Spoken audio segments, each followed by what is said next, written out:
টমেটোর চাটনি, টমেটোর চাটনি, টমেটোর চাটনি, এত মজার এই টমেটোর চাটনি তোমরা কে কে খেয়েছো আমাকে অবশ্যই জানাবে। আমি কিন্তু রান্না প্রতিনিয়ত করতে থাকি, বেশিরভাগ এই যে যখন টমেটোর সিজন আসে, টমেটোর যখন একটু দাম কম থাকে 10 টাকা 15 টাকা কেজি, তখনই আমি রেগুলারই টমেটোর চাটনি করে থাকি। কোনো দিনও ডিম দিয়ে, কোনো দিন এমনি নিরামিষ, কোনো দিন পেঁয়াজ শুকনো লঙ্কা দিয়ে। আজকে আমি পেঁয়াজ শুকনো লঙ্কা কাঁচা লঙ্কা দিয়ে চাটনিটা করব। খুবই সহজ, তোমরা রেসিপিটা ফলো করবে, তোমরা নিজেই তাই বুঝতে পারবে এত ভালো হয় এই চাটনিটা। তো ফোড়নে দিলাম শুকনো লঙ্কা, গোটা জিরা, এখন দিয়ে দেব টমেটোগুলা একদমই ছোট ছোট করে কেটে নিলাম। ও আমি তো ভুলেই গেলাম তোমাদেরকে বলতে যে পেঁয়াজ দিলাম। পাশের ছেলে কী রান্না করতেছি সেটা জানো? আমরা মিষ্টি কুমড়া কেটে নিলাম, সেই মিষ্টি কুমড়া রান্না করতেছি। তো মিষ্টি কুমড়া কিন্তু ভাজি করব, টমেটোর চাটনি করব, মাছ আছে না মাছ রান্না করব পেঁয়াজ দিয়ে। আজকে একদমই শুকনো শুকনো তিনটাই তরকারি। জানি না আমার রাত্রে আমাকে আবার হয়তো রান্না করতে হবে।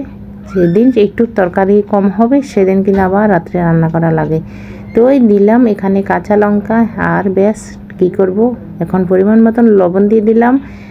লবণটা কিন্তু তোমাদের বুঝ মতন দিতে হবে, তা না হলে চাটনিটা একদমই শুকিয়ে অল্প হয়ে যাবে। সেজন্য একটু পরিমাণ বুঝে দিতে হবে, বেশি দিলে কিন্তু একদমই চড়া লবণ হবে, তাহলে খেতে পারবে না।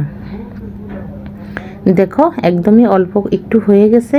এখন আমি এইটার উপরে একটু ধনেপাতা দিয়ে নামিয়ে নেব। কুমড়াও হয়ে গেছে। তুই এখন কুমড়া আর টমেটোর চাটনি দুইটাই নামিয়ে নেব।